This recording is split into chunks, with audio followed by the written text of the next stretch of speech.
Hi guys. Pauwi na po ako ngayon. Galing ako mag-inventory. So hinihingal ako kasi nagmamadali po ako.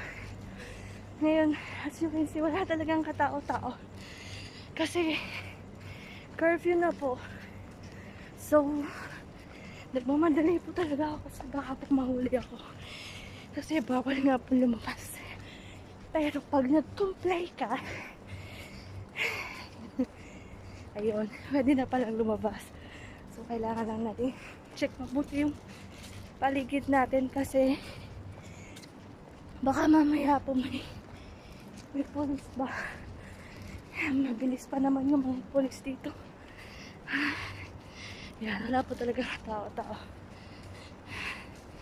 Curfew is real. So, yan. Ang haggard ko. Ang pagod.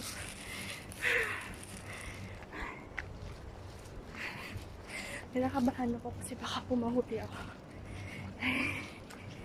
Tapos agad ako. Medyo malapit na din naman ako. So, bye-bye.